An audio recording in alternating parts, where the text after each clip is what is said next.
And hello, everyone. Welcome to the Riverside County Board Brief as we give you a brief look at what took place during today's Riverside County Board of Supervisors meeting. My name is Pep Fernandez. We appreciate you tuning in.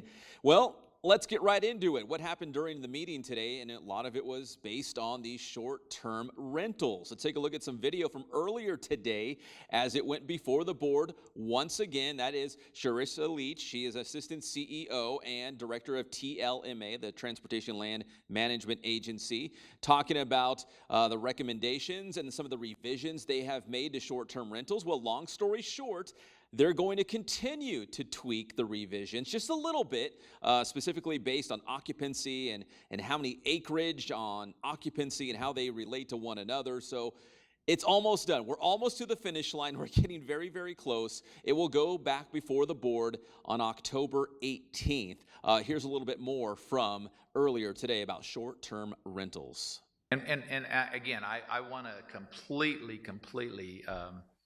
congratulate everybody that's been involved in this process so far, because we've gone from almost nothing to getting, where we're tweaking little things now, and that's amazing in itself.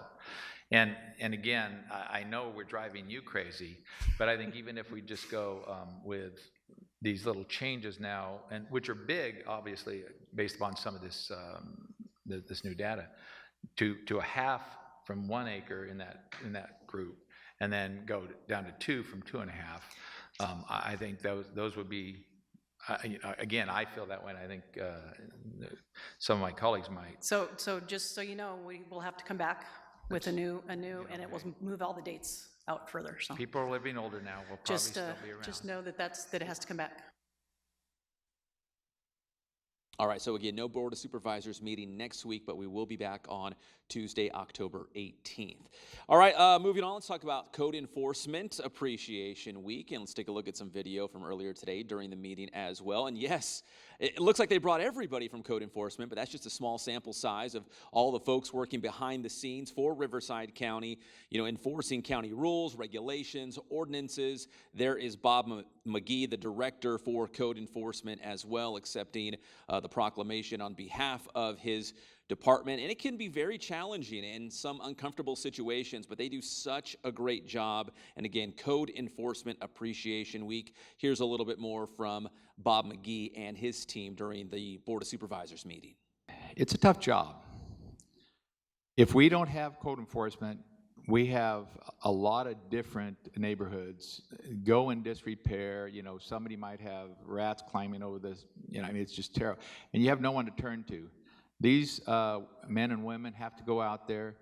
And again, what I like about this group, and I know we're going to have exceptions, I know we're going to have stories to the contrary, but as a general rule, this group goes out and does a very difficult job and tries to make it the best and work with people. Because remember, at the end of the day, we all serve our constituents anyway. We do have a hard job, but over the last 2 years, this board has supported us and has provided us with the tools and the resources that we need to do our job, and so that we can fulfill our mission, and that is to keep communities safe and continue to improve the quality of life for the residents of Riverside County. All right, so again, Code Enforcement Appreciation Week. It is also Domestic Violence Awareness Month, and that takes us to our next video. Let's take a look at that as we had Ciori Baldwin in the house, along with the Board of Supervisors, recognizing Domestic Violence Awareness Month, doing such a great job with DPSS. And again, it's a very real situation, and Ciori Baldwin and her team, along with some of our partners in the community, doing such a great job to make sure that we pay attention to this, and we also are having some positive results as well. And there you can see the proclamation during the Riverside County Board of Supervisors meeting. Here's a little bit more with Ciori during the meeting. One of the things I want to say about domestic violence is not only are families impacted, but we have to look at the number of children that are impacted and the long-lasting impact it has. And so quick intervention and support is key as it relates to the progress of children. Well, we want to thank you for what you're doing for our constituents and our communities. It's really important that they have a safe place that they could share. And I think that's the most important thing is everybody here, everybody's watching, reach out if you see somebody in a situation, you're hearing things, you're watching their behavior. We fail others when we don't reach out to them. There are always signs. We have to, when we see those signs, we have to acknowledge them. All right, wise words coming from Supervisor Karen Spiegel, who we will hear from again in just a moment as we wrap up this board brief talking about Operation Greenlight, and we'll explain more about that as we take a look at this video is brought forth by Supervisor Karen Spiegel as well as Supervisor Chuck Washington, who is a veteran himself. But Operation Greenlight, you can look forward around the county where different buildings, actually across the United States, in fact, they will light them up in green in honor of our veterans here in Riverside County. It's been marked for November 9th through the 11th. So if you see green on the side of a building, especially maybe here at the CAC, you'll know exactly what that means. Here is more from Supervisor Washington and Supervisor Spiegel talking about Operation Greenlight. We've done this where we've lit up the county building for different holidays, and we've lit up green. And one of the programs that the National is doing is on Veterans Day to light the side of the building green in short and showing our support and thank you to the veterans.